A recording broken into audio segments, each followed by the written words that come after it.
This is the web transcription service of the Royal Canadian Military Institute, welcoming you to our transcript series of Spring 2012 events. At the Military History Night of May the 9th, the RCMI hosted Dr. Carl Benn, Chair of the History Department at Ryerson University, who addressed us on the geopolitics of the War of 1812. His lecture was entitled 1812, The Big Picture.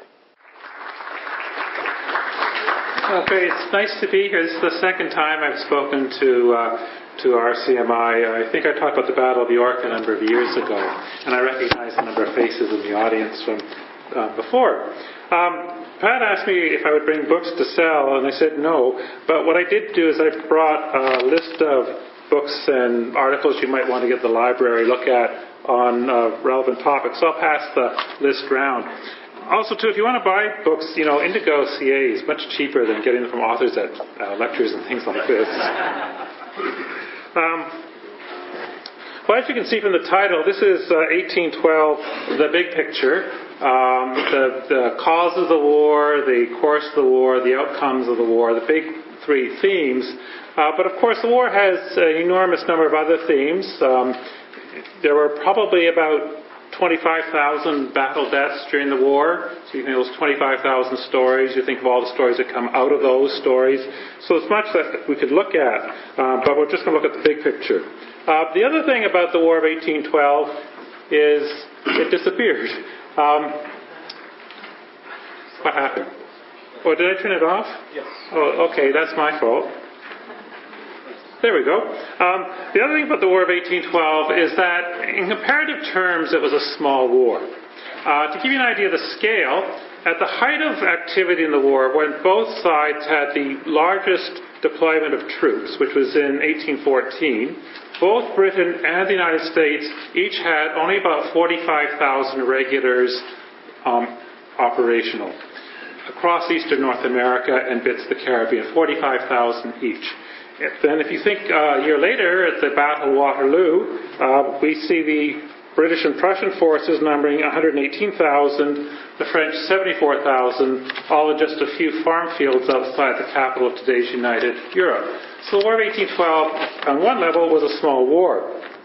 But despite its small size, it was a complex war in terms of its origins. So I'm going to spend a little bit of time talking about the origins of the war.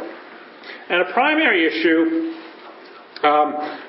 centered on America's opposition to restrictions that Britain imposed on international trade because of Britain's war with France and France's allies. As you know, of course, there was a war in Europe from 1792 almost continuously to 1815. Britain was at war with France and its allies from 1793 to 1802, then 1803 to 14, and then again 1815.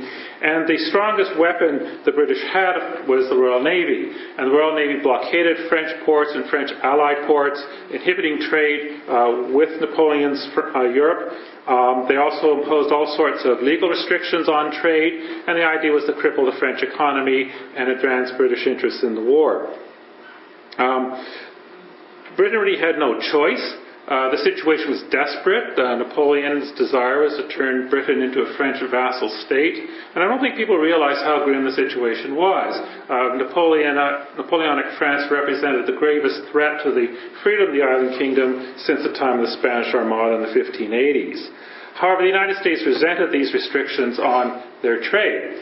At the same time, the United States also wanted to open trade. There was all kinds of trade that was closed to the United States, partly because of the war, partly because of British imperial policy, and they wanted to leverage the situation in Europe by forcing the British to open trade that was otherwise closed to them. So they had these sort of two interests in trade that helped generate the American decision to go to war. Now, it's interesting, the French weren't all innocent and beautiful in this themselves. They imposed all sorts of legal restrictions to try and cripple Britain. One reason they wanted to cripple Britain was not only to subjugate the United Kingdom, but also to prevent Britain from financing Britain's allies at war with with France, because the British, of course, were paying for much of the European war. And in fact, the French seized more American ships in 1810-11 than the Royal Navy did. No one seems to realize this. And the number they seized was in the hundreds. We're not talking dozens of ships. We're talking hundreds of merchant vessels seized. Although, curiously and interestingly, American international commerce grew dramatically during the years before 1812. What the Americans did to try and get the British and the French to change their policies is they imposed all sorts of trade restrictions of their own in hopes of forcing the Europeans to respond to American desires, to lift restrictions, to open trade opportunities, and all this sort of thing. The problem with these trade restrictions is they simply didn't work, and they hurt the United States far more than they hurt the two European belligerents. One of the things that happened was a lot of Americans didn't like these restrictions on international trade, so they simply smuggled goods out through Canada across the ocean to the United Kingdom. And the government of President James Madison recognized that and, of course, objected to that. The other thing that happened that really upset Madison is he realized about 1810-11 that Canada's economy was growing to the point where it could actually substitute for the United States and a lot of key war materials that were going across the Atlantic. He didn't like that. And he thought, well, one of the solutions is to conquer Canada, absorb it into the United States, and thereby be the only country that would supply North American goods to Britain, which thereby forced the British to respond to American demands. But he thought he had some time. And he also thought the British would have to respond because the West Indies would starve without American food. But by 1811, Canada was sending enough food to the West Indies that the West Indies could live without American products. And so this created a sense of imperative for the Madison government to conquer Canada, to force its will internationally in terms of trade relations. To give you just one statistic to show you how important Canada was becoming, the export of pine from Canada increased between 1807 and 1811 by 557%. Significant growth in Canada's ability to meet the British needs. There was another issue, and that was the issue of impressment. The Royal Navy was short of men, always short of men, and one of the ways they tried to maintain their ships' companies was they would stop merchant vessels on the high seas, and they'd take people off to serve on their ships. And the people they took off legally fell into two categories. They were either British subjects, and there was a sense at the time if you were a British subject, you were always a British subject, so you could be taken into the military service. Or there were people who had served in the Royal Navy who were not British subjects, but who had served in the Navy and then deserted. And this included a surprisingly large number of Americans. And these were taken. And this gave tremendous offense to the Americans. A foreign power stopping its merchant ships, taking sailors off. This represented an affront to American sovereignty, and the Americans were upset about that, of course. They also were upset because some ships' captains played loose with the rules, and they took people who they should not have taken onto their warships, including American citizens who had no connection to Britain at all. And then in 1807, a British warship, HMS Leopard, actually fired upon an American warship, not a merchant ship, a warship, to stop it, to take off British deserters, which was a serious affront to American sovereignty and caused a rapid degeneration in Anglo-American relations. Now, it so happened that the captain of that ship was operating beyond his authority. The British government repudiated his actions. They tried to make amends. And also, too, the issue of impressment was much more complex than American history would let you believe it was.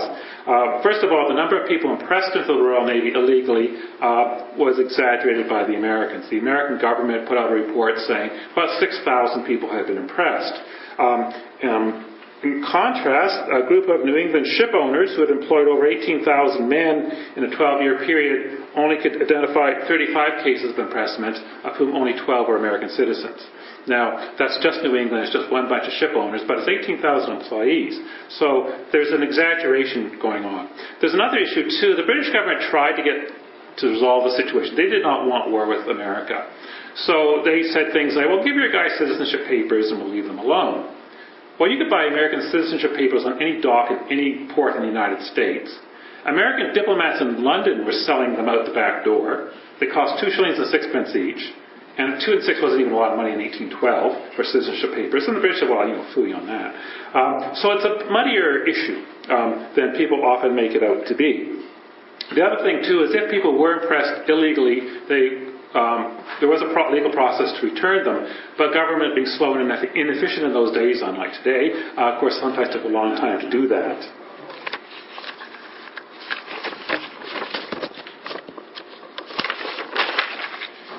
There was another reason why America went to war, and that had to do with expansion.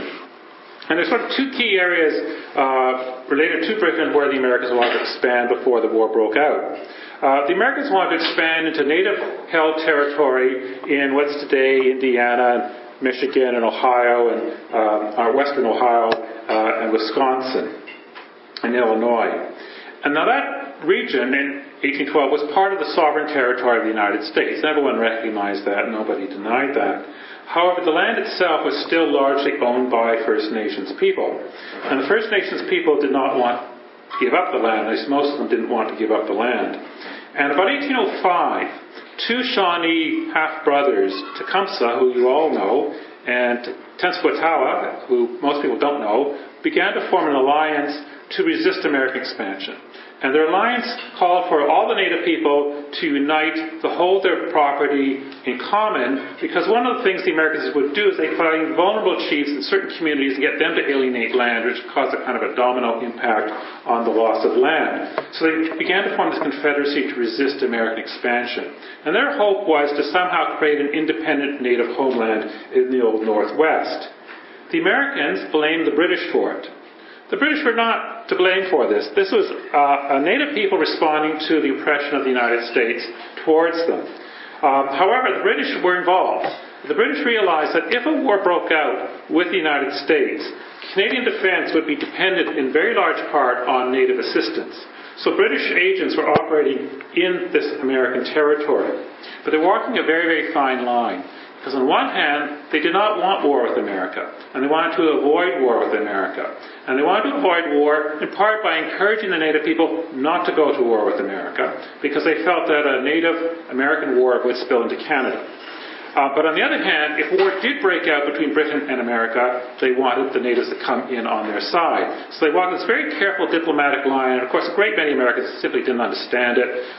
Their image of Americans was sort of Georgian versions of bald-headed monocled Nazis, and so they just did not understand. However, people in the leadership of America knew perfectly well what the British agents were doing. They realized they were not really a serious threat, but they could milk this threat to generate widespread support for war. You get William Henry Harrison, the governor of that region, who was leading the charge to alienate native lands, knew perfectly well what the British were doing. You get the Secretary of War, Major General Henry Dearborn, knowing perfectly well what the British were doing. So they knew. They also knew that they did not need to go to war with Britain to conquer the native peoples. They could go to war with the natives who lived in the United States completely independently of Anglo-American relations and ultimately defeat them and take their land. And history told them that. In the 1790s, there was a war for the Ohio country. Nobody knows about that war.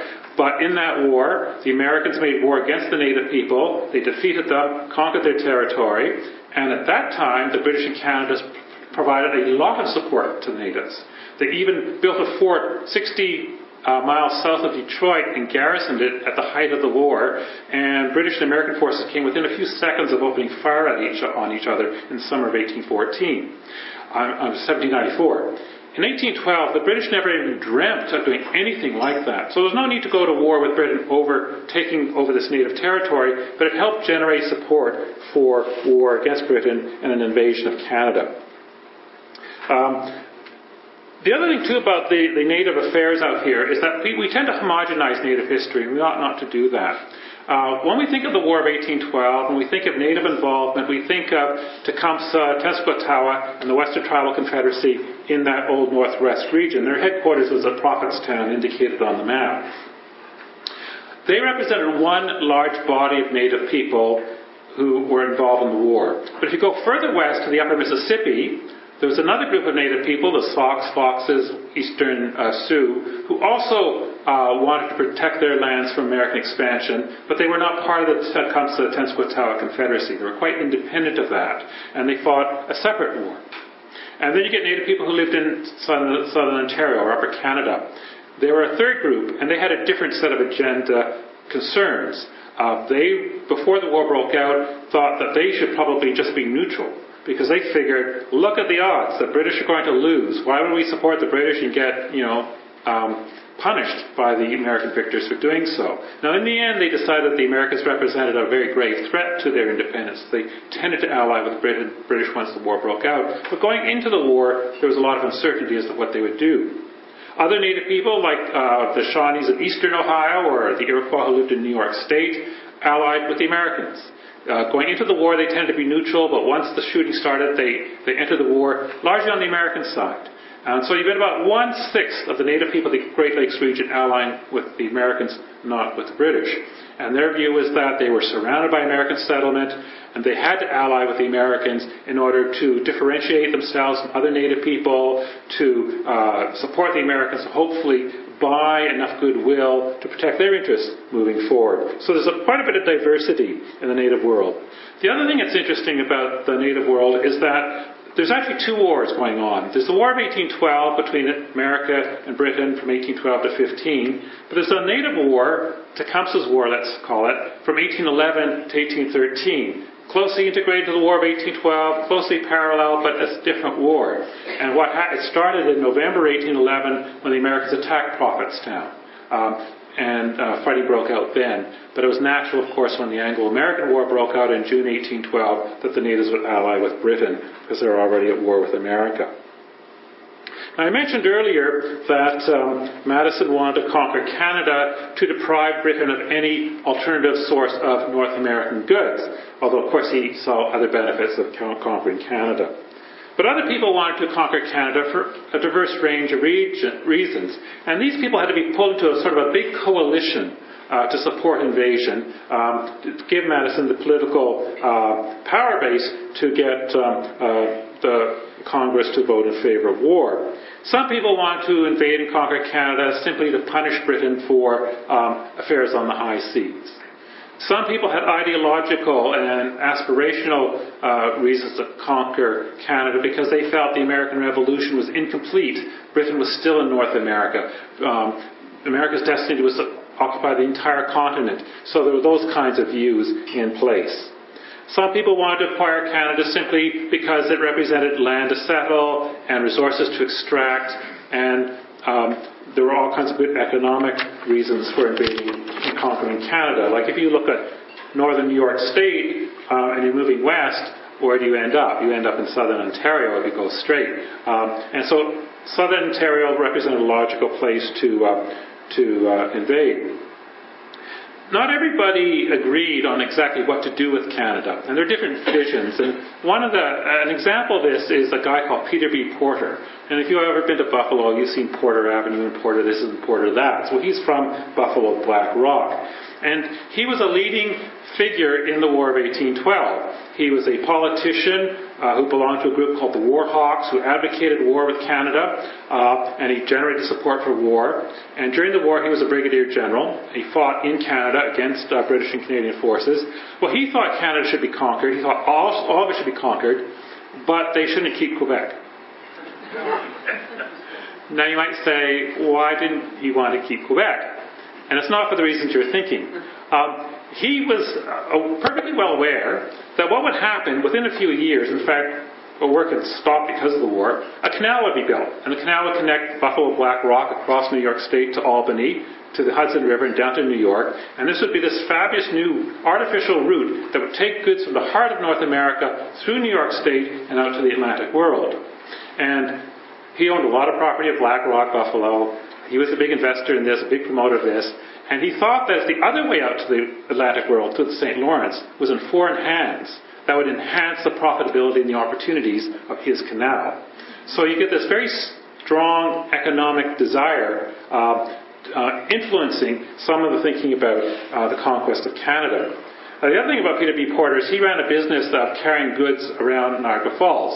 So if you were coming along Lake Ontario, you go up little ways up the Niagara River, have to unload your boat, schlep everything around Niagara Falls, and then get into another boat and away you go. Well, he had a competitor in Canada on the Canadian side. He wanted to put the competitor out of business. And he saw war as an opportunity to do that. It's sort of interesting because sort of these parallels to American history related to war. There are other reasons why people wanted to go to war. The government of James Madison was actually in trouble. James Madison was considered to be a weak and vacillating president because of his economic sanctions pre-war that didn't work, and he thought that war would help establish his presence politically and help keep him in the White House. He was very concerned to do that. He also felt war was important because the opposition party, the Federalist Party, was opposed to war, was in favor of reconciliation with Great Britain of some sort, and he thought by going to war he would solidify American support behind his Republican Party and keep it in power. There were other reasons too. America wanted to pick up the Floridas. The Floridas then were Spanish colonies, east and west of Florida.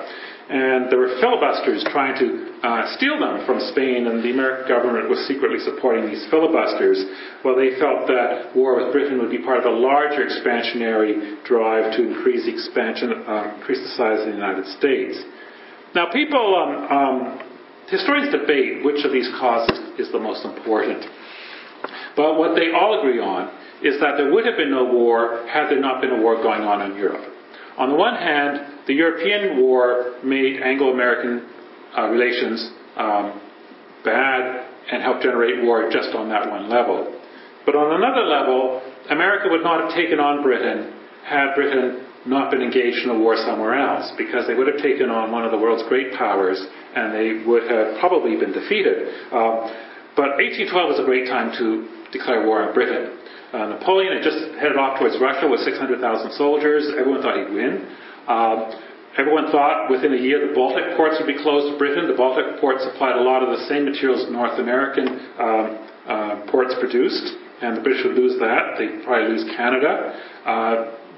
Napoleon might invade Britain, but even if he didn't, the Americans were confident that Britain would collapse, there would be revolution, and so the time was right. If you're going to take Canada, grab it then. 1812 was the year to go. And Britain, was in pretty sad shape. Britain in 1811-12 was sort of like Britain in 1940 in many ways. It felt it was in desperate straits. Now, the region that was most affected by the war, of course, was the Great Lakes border territories. And it was on this front that the Americans deployed the bulk of their military resources, and this is where the opposing armies fought the most battles. Native involvement had its greatest impact, and civilian suffering was especially grievous. And the first target in 1812 was Upper Canada, which, of course, is the pink bit on the map. In 1812, when the war broke out, there were only 1,600 regular soldiers defending the province. That's like, one guy per kilometer of border. It's not a formidable force. And these people operated at the very end of a supply line that went all the way back to Britain, and that supply line was vulnerable through most of the route. Across the Great Lakes was also the front line, but it was also the supply line. The St. Lawrence River, in part, was shared with the United States, and of course the ocean was vulnerable to American shipping. So it was a vulnerable supply line with this tiny garrison at the very far end of this line. And like I say, when the war broke out, people weren't sure what the native population here would do. Like I said, they came into the war on the British side for the most part, but when the war broke out, they were still neutral. And why wouldn't the natives here be neutral? They really did think the British didn't stand a chance. And they looked at history. 1783, the American Revolution ended. Britain conceded the independence of the United States and created what's basically the Canadian-American border of today. And Native people lost land as a result of that. Then in the 1790s, the British did not supply adequate support for the Native allies, and Ohio was lost to the Native people. And in 1812, it looked pretty grim as well. As well as the British Army, of course, there was the Canadian Militia. And the Canadian Militia composed most of the able-bodied male population of the province between the ages of 16 and 60. There are exemptions. If you were in a key industry like a miller, or if you operated a ferry, or if you were a certain kind of clergyman, you were exempt. Or if you were a conscientious objector, you could be exempt. But it was the bulk of the population. But the real question is about how loyal the militia would be. The vast bulk of the settlers in Upper Canada were post-loyalist American immigrants. At one point, British officials looked at the militia, figured out there were about 11,000 militiamen in the province, but it might be dangerous to arm more than 4,000 of them because so many of them might actually go over to the American side and welcome invasion. And then in Quebec, or Lower Canada, the question was how likely would the French-Canadian population rally to support the defense of the British Empire? And people weren't very optimistic about that. On the other hand, the Americans were very optimistic that once they invaded, the Canadian population would rise in support of the American invasion and they would facilitate the collapse of British power here. And American strategy to some degree was predicated on that assumption. But in the end, the militia proved to be far more loyal and far more reliable than either British pessimists or American optimists had expected. Especially when you think about them as militia, with the limitations of late 18th and early 19th century militia. Badly trained, badly armed, they had duties as farmers, that they couldn't be away from their crops at certain times. The real limits of what they could do. But as militia, they actually did better than most militias of that period ever did.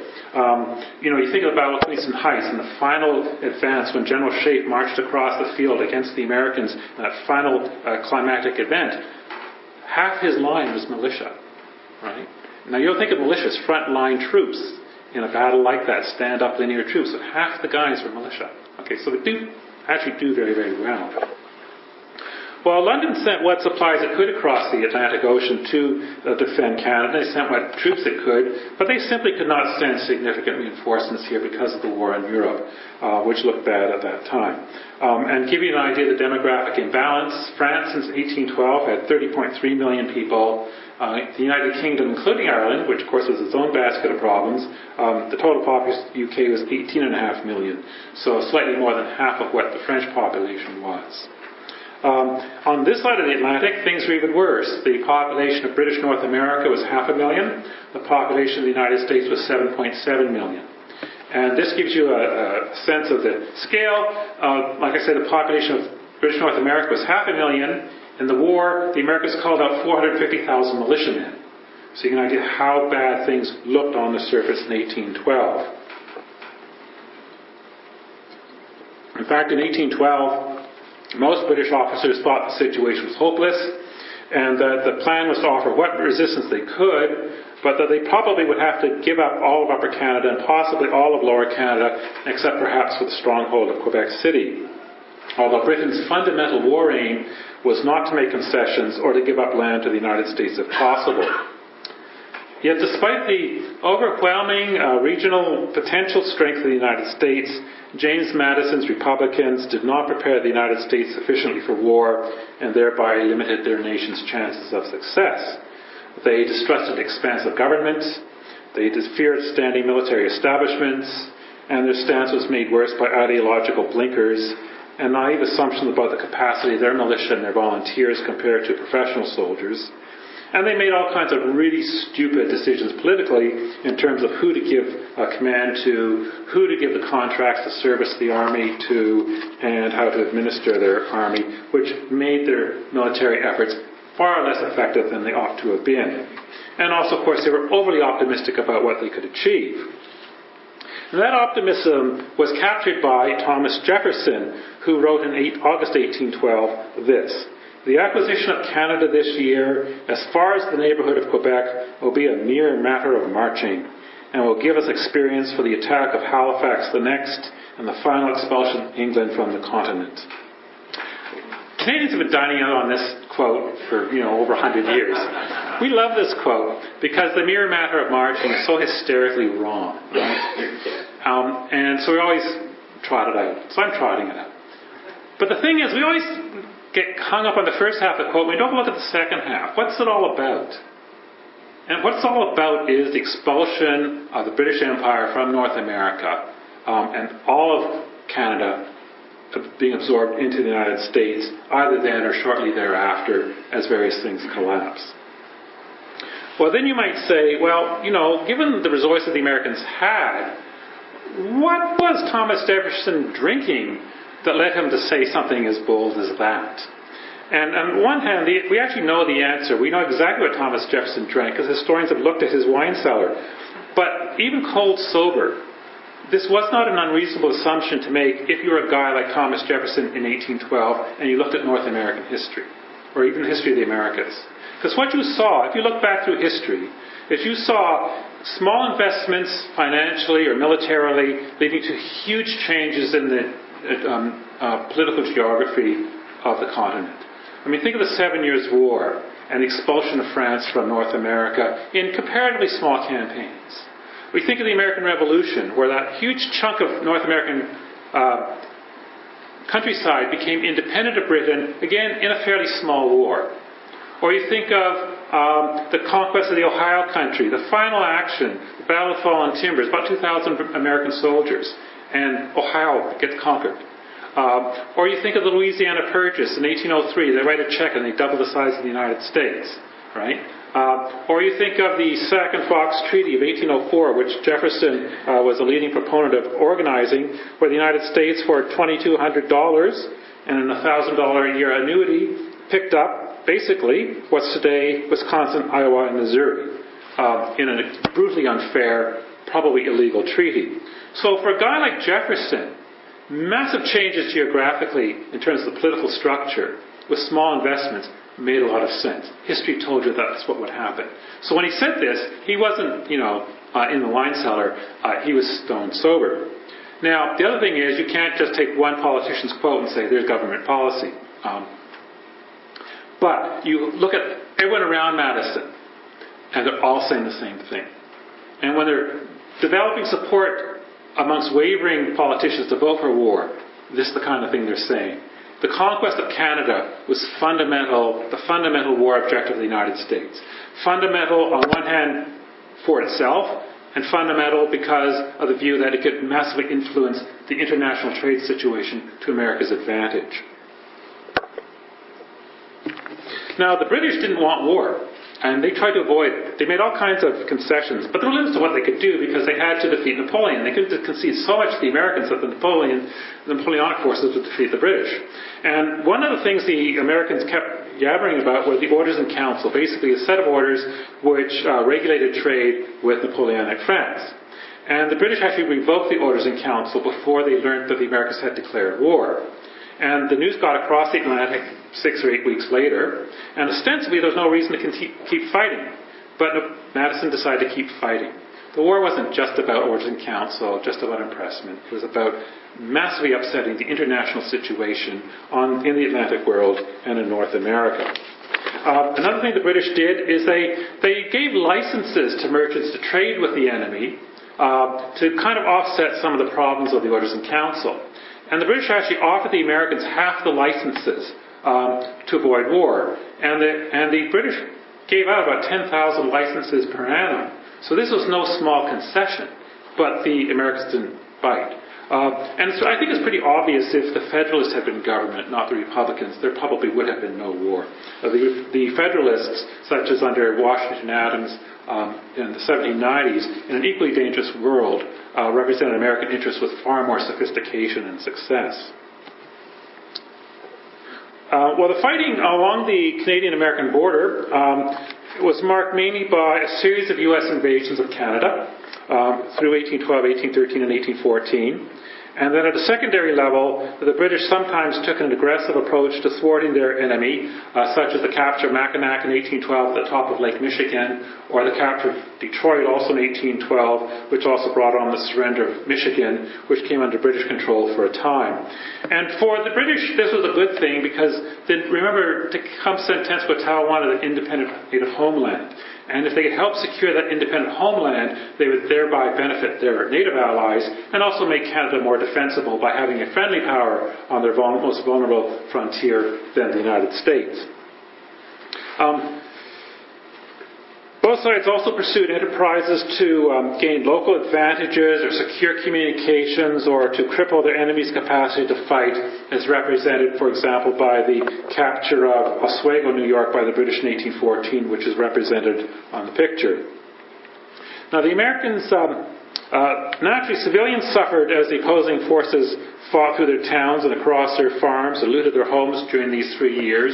An example of suffering on both sides.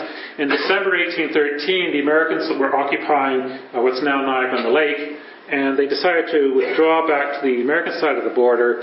So on an extremely cold December's night, with no notice, they burnt down the entire town of Niagara-on-the-Lake, the civilian town. And, for example, there was one woman who was an invalid in her house, and they basically picked her bed up with her in it, dumped her out in the snow, and burned her house down. And there were all kinds of awful things happened at that time. Well, the British retaliated. About 3 weeks later, they invaded the American side of the Niagara Peninsula, and Lewiston, Youngstown, Black Rock, and Buffalo were burnt in direct retaliation. And you can imagine the suffering on that side of the border as well. So there was a tremendous amount of civilian suffering where the war was fought. The Americans launched 7 major invasions of Canada during the War of 1812. 7 major invasions. 6 of them failed. But one had success, and that was on the Lake Erie front. In September 1813, the 10 ships of the U.S. squadron defeated the 6 ships of the Royal Navy squadron in a very close battle, but they secured Lake Erie for the United States and cut communications to southwestern Upper Canada. The British force in southwestern Upper Canada, which was already starving, decided it had no choice but to withdraw eastwards, so they retreated eastwards along the Thames River. Tecumseh and many of his people followed with them, and the Americans pursued them, caught up with them at Moraviantown, which is near Chatham, and they defeated them. Tecumseh was killed, and one consequence was that southwestern Ontario fell into American hands, where it remained until the end of the war. There was a bigger consequence, though. It basically destroyed the Western Tribal Confederacy. And in the wake of the Moraviantown defeat, most of the tribes who were part of Tecumseh's alliance negotiated peace with the Americans late in 1813 and into 1814. So that's part of what I mean when I say that we need to look at the native wars parallel. The Tecumseh War was running from 1811 to 13 versus the Anglo-American War of 1812 to 15. However, had Tecumseh's people not been involved early in the war, I suspect Canada would have fallen. So their impact early in the war was really, really important. And it's interesting, too, because remember I talked about how we have to look at Native affairs in regional terms. Although the Tecumseh Alliance collapsed in sort of the eastern part of the Old Northwest, out in the western part of the Old Northwest, upper Mississippi, the natives there continued to fight the Americans into 1815. The war there didn't end until 1815. The peace treaties were negotiated in 1815, 16, and 17. And one of the most famous native leaders out there was a guy called Black Hawk. He became famous later on in 1832 when he led a war against the United States. But in 1814, he defeated future American President Zachary Taylor on the Mississippi in a battle. And Zachary Taylor, of course, went on to fame in the Mexican War and then into the White House. But Black Hawk defeated him in 1814. You can see the striped bits of Wisconsin and region in Illinois Territory. Those bits were under British control throughout the entire war. As the natives up there exercised considerable success in beating off the Americans. Now you might say, well, how did they supply these guys out there with the loss of Lake Erie, right? Because Lake Erie is the normal way west. Well, what the British did is they simply used the old fur trade routes to supply the far west. So they sent things from Montreal up the Ottawa River, across the waterways to Georgian Bay, up to Lake Michigan, and then down into the upper Mississippi, or they moved things across Lake Ontario to Toronto, up the Toronto Passage to Georgian Bay, and west from that way. So those were inconvenient routes in terms of the carrying capacity compared to Lake Erie, but still viable ways of moving things west. Well, despite the loss of southwestern Ontario, the rest of the British North American colonies held out through a series of victories, won largely by much smaller defending forces, but smaller defending forces that were generally better officered and better trained than their American counterparts. Although, of course, you also need fewer troops to fight defensively than offensively. For example, at the beginning of the war, the British generals were generally about one generation younger than the American counterparts and also significantly more experienced. So it'd be like fighting the Korean War, where one side's generals had been lieutenants in the first war and the other side's had been colonels in the second war. You know, you can see the impact there of the different kind of leadership. And the British troops were better trained. The Americans like to make a big deal about how different their army was. It was a standard issue Western Army. And in fact, at this time, there were two schools of thought of military doctrine in Europe. There was the Prussian school and the French school. And both the British and the Americans were followers of the Prussian school of military tactical doctrine. The Americans fooled around a bit with French doctrine in 1814, but that was kind of a footnote to the larger situation. Well, America and Britain also fought each other on the world's oceans. Both sides sent out their navies primarily to scoop up enemy merchant vessels. And both the Royal Navy and the United States Navy captured hundreds of merchant vessels from the opposing side, designed to wage economic warfare. Both sides also fought each other in deep-sea actions. And there were 26 actions in which the Royal Navy and the U.S. Navy fought, and one side's ship was either sunk or captured, and the score was 13-13. Now, it's interesting. You read American history, they only like to talk about the 6 frigate actions because they win 5 out of the 6. But if you look at all 26, it's a 13-13 score. And it's quite interesting. In fact, I was in Indigo or somewhere, and there's some American book on the War of 1812 called 6 Ships. But you know what that's all about. Reminds me of the song. Normally what happened in these actions between the Royal Navy and the U.S. Navy is the guy with the bigger force won. So it's not rocket science as to what happened on the world's oceans. The other thing that often happened, though, is a bigger force would find a smaller force, and the smaller force would get away. It would be pursued and get away. But where they met, it was scores 13-13. Almost always, the guy with the bigger force won. As well as using their navies, both sides licensed privateers, or privately owned merchant ships that got extra crews and extra armaments to raid enemy commerce. And they also scooped up hundreds of ships. The ships of the British Empire and the ships of the United States Navy, the United States merchant fleets raided each other. There's an image, though, of privateering as being highly successful, but it wasn't so successful.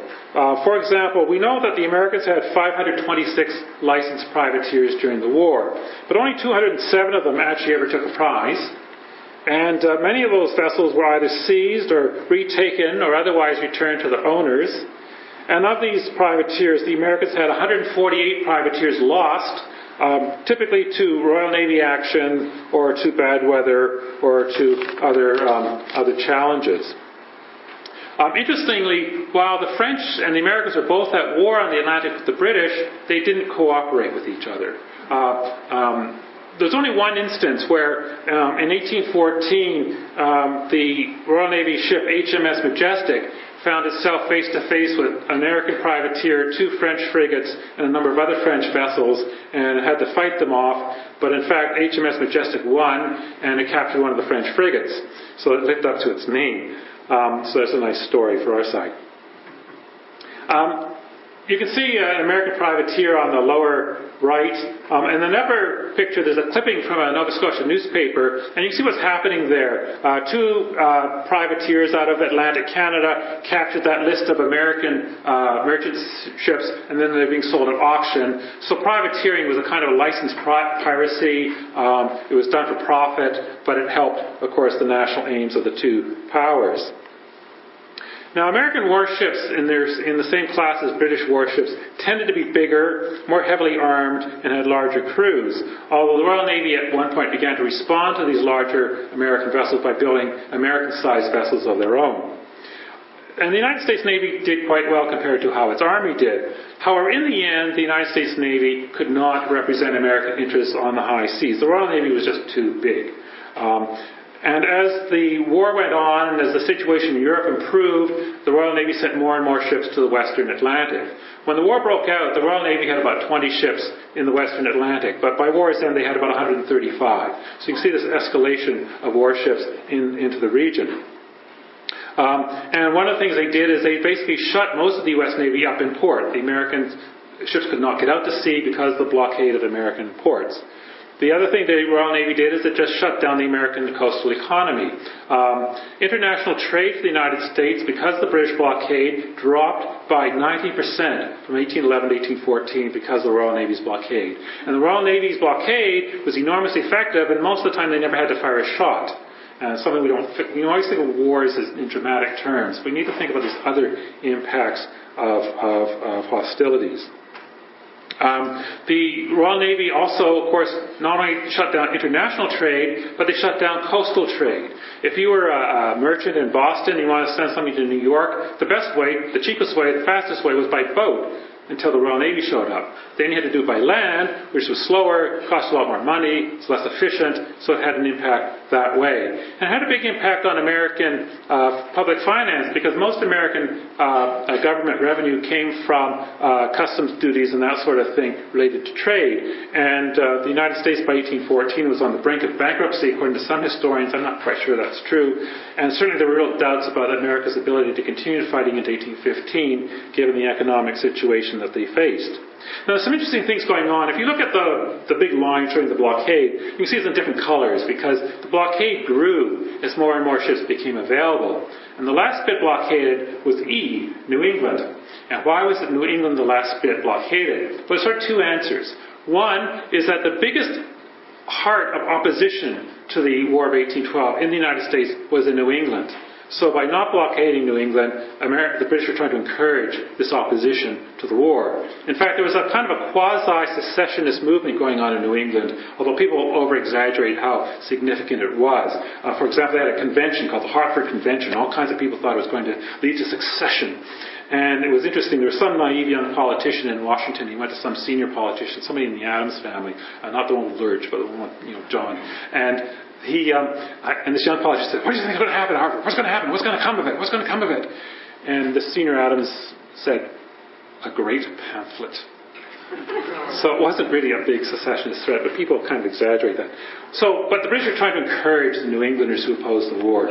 The other reason they didn't blockade New England until late in the war is that the British Army was fighting in Portugal and Spain, and an awful lot of the food they ate came from New England. And the British licensed New England ships to trade food into the Iberian Peninsula to keep the army fed there. So it wasn't in Britain's interest to blockade New England until towards the end of the war, and they didn't need the food anymore. In contrast to the impact the war had on American trade, the trade of the British Empire actually expanded quite dramatically during the War of 1812. Now, back in Europe, Napoleon's empire collapsed late in 1813 and early 1814, and he abdicated in April 1814, which brought the European war to a close for at least a number of months. Although, as you know, he tried to reclaim power and then was defeated again at Waterloo in 1815 in June. Well, improving conditions in Europe meant that more and more resources could be sent to North America. However, the British had to be very careful about what they sent to North America because the situation in Europe was grim enough that they didn't want everybody over here if the wheels fell off in Europe. So they could only send a certain number of troops over here. Now, in popular American history, you get this story where, Napoleon gets defeated, and the British reinforce North America, and all of a sudden America has to take on the full might of the British Empire. It's baloney. 45,000 troops deployed across all of eastern North America is not the full might of the British Empire. Most of the troops are still back home. However, with this increase in troops, Canada could be reinforced, and in 1813 what you start to see is not only is the Royal Navy building up its presence off the western Atlantic, off the eastern seaboard, but raids being launched against the United States coastal regions. Most of these raids in 1813 and much of 1814 were small raids. You send in a battalion, they do a lot of damage, they get out, particularly aimed at shipping. Mostly overwhelmingly successful. You can see all the red dots versus the blue dots, and it was very, very successful. But in 1814, the British were able to launch raids in strength against the United States. They invaded at Plattsburgh, but were defeated. They picked up a big chunk of what's now Maine, which then was part of Massachusetts. They captured Washington and Alexandria, but they returned back at Baltimore. And this has also caused confusion because much of the historiography treats these raids as invasions. They're not. They were raids in strength. There's a huge difference. Think Dieppe versus D-Day. One's a raid, one's an invasion. But American historians like to talk about them as invasions. It makes them more serious, right? But they were raids in strength. And like I say, some are successful. You see Washington gets captured, but Baltimore holds. Another thing the British did is they launched attacks on the American Gulf Coast. And The idea there was, again, to create a diversion in favor of Canada. The raids on the Atlantic coast were to create a diversion in favor of Canada to help speed the end of the war, speed up peace negotiations. And naturally, of course, what everyone remembers of the Gulf Coast is the Battle of New Orleans, with the big American victory of the War of 1812 happened in early January 1815. Now, there's a kind of a bit of nonsense out there that says that battle happened after the war ended. It's not true. The peace treaty was negotiated at Christmas 1814, and the Battle of New Orleans happened in January 1815. But the war didn't end until mid-February 1815 when the Americans ratified the peace negotiations. So the war was still going on when New Orleans was fought. There are other actions there. A really quite interesting one is the British sent rowboats against the Lake Bourne squadron of the U.S. Navy, and these guys in rowboats captured the Lake Bourne squadron. But there are other things going on there too. You can see this brown blotch on the map. Just like Britain was fighting France independently of fighting America, America had enemies independently of Britain. And the Creek Nation was living in the brown blotch, and the Americans made war against them separately from the War of 1812. Also, the Americans were fighting pirates in this region separately from the War of 1812. And then also, of course, you get the Americans trying to pick up the Floridas in the confusion of the War of 1812. They didn't get them at the time. In 1817 or 19, I forget, they negotiated a treaty with Spain and got them.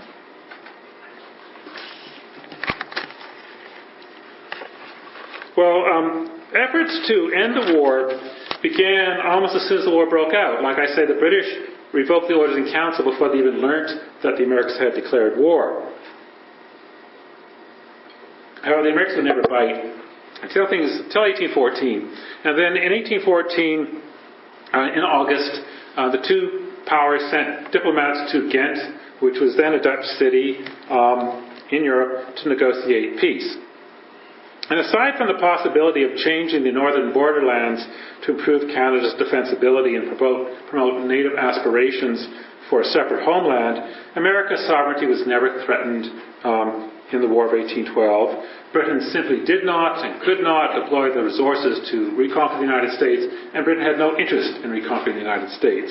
And this business about the War of 1812 being a second war of independence is another canard that we have to have put down. It's true that once the Americans did declare war, the British did hope for some opportunistic benefits.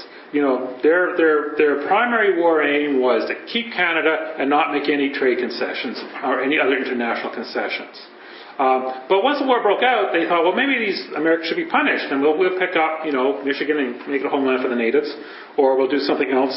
But this is one part of an opportunistic secondary level of negotiation. Likewise, the Americans engaged in opportunistic secondary levels of negotiation. Their primary war aim was to conquer Canada and change the international trade situation. But they had secondary aims. So, for example, the Americans demanded that the British pay for or return all the slaves that they liberated when they made all those raids against the American coast. Well, the British didn't do that. But that was very much a secondary agenda item. Something to get if they could, but not a big deal. In the fall of 1814, the Prime Minister ordered or directed his Foreign Secretary, Lord Castlereagh, not to continue the war with the objective of obtaining American territory, but in fact to bring the war to an end as quickly as possible, but with no concessions to the Americans. That was the British goal in 1812, reiterated in 1814, and that was the directions to the peace negotiators in Ghent. And he wanted to do this because he wanted the war over. The situation in Europe was bad. Britain had been fighting for war for 20 years. The reason is to bring peace about as quickly as possible. And by this time in 1814, the British looked like they were going to achieve all their objectives anyway in the war in terms of their primary ones. So on Christmas Eve 1814, negotiators for the two powers reached a settlement based on the principle of status quo antebellum, which was a return to pre-war conditions and boundaries within a context that preserved the dignity of both powers. And preserving the dignity of enemies was a big issue for the government of Lord Liverpool, which is interesting because otherwise he was he ran a kind of a reactionary Tory government. I shouldn't say that in this place, should I? But he ran this sort of reactionary Tory government, but in terms of international relations, he wanted to protect the dignity of enemies. So even France, which had been this hideous enemy for 20 years, the government was very concerned that the peace treaty with France, the peace settlements of 1815, would be acceptable to the French to help secure longer-term permanent peace. Likewise, he wanted such a peace to protect the dignity of both powers in the Anglo-American War. And so, with the return of peace, by the spring of 1815, both the UK and the US withdrew their troops from occupied territory. And some Native Americans did that picture of on the right, the return of peace. It's kind of naively hysterical.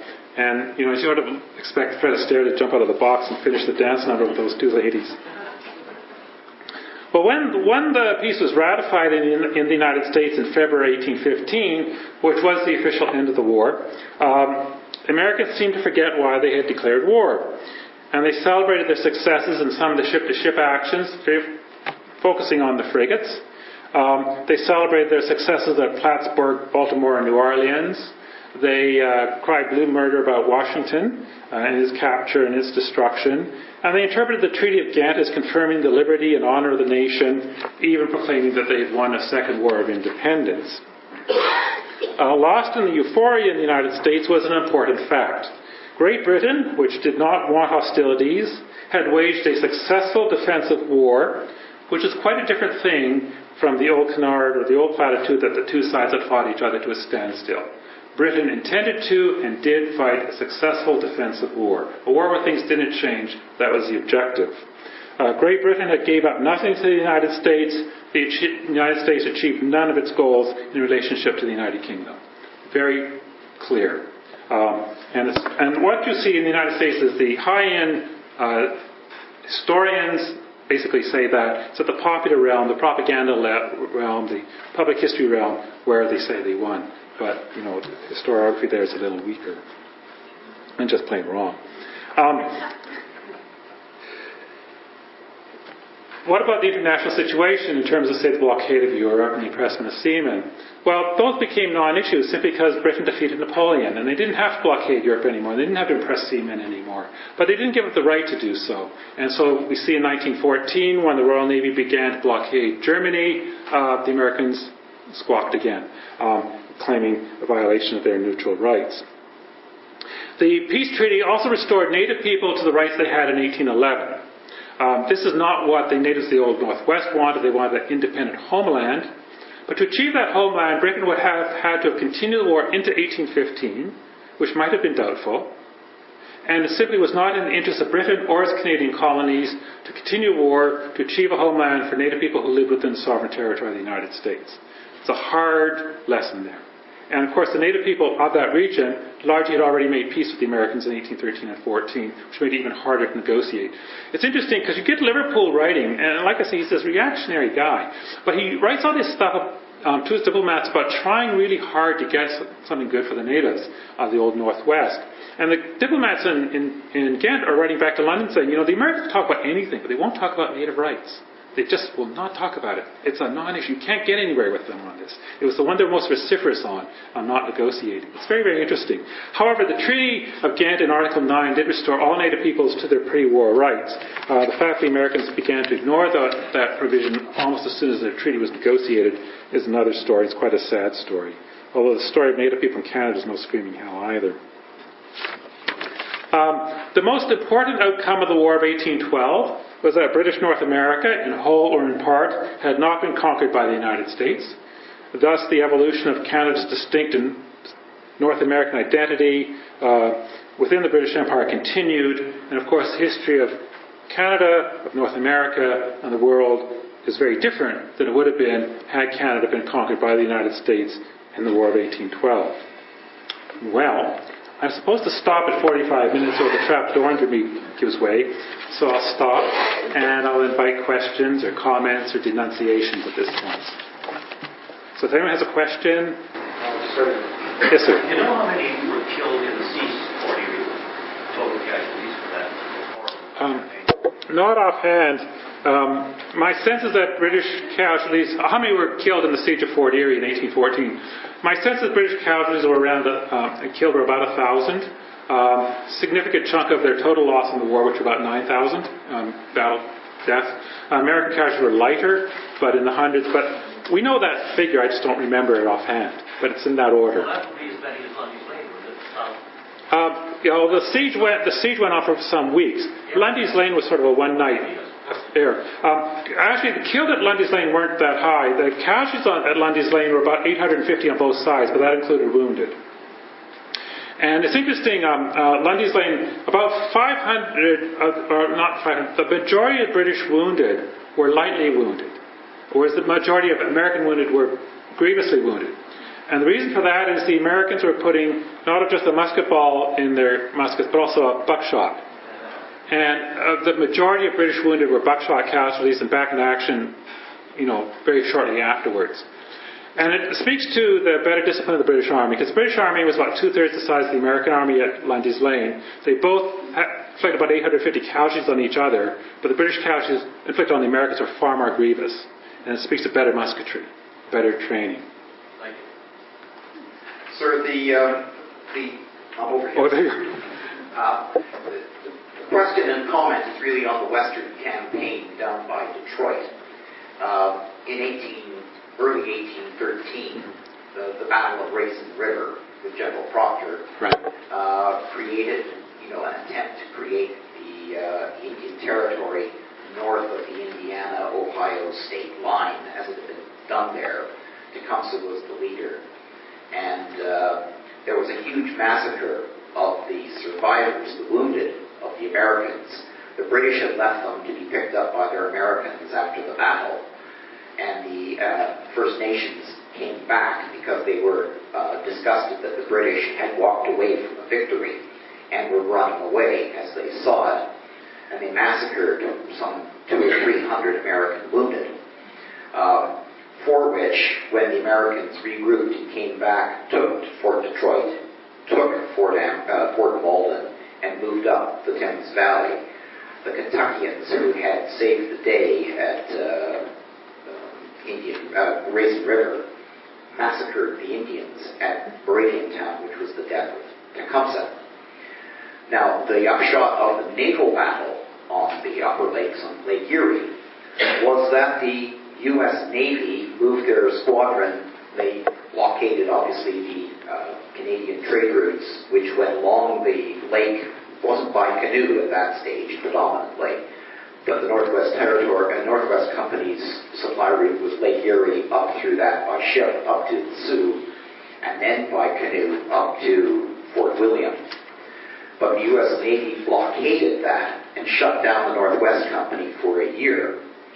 The upshot of that was that the Hudson's Bay Company, unbeknownst to London, agreed to supply the Northwest Company and the natives of the Northwest with shot and gunpowder from Hudson's Bay through the Indian intermediaries.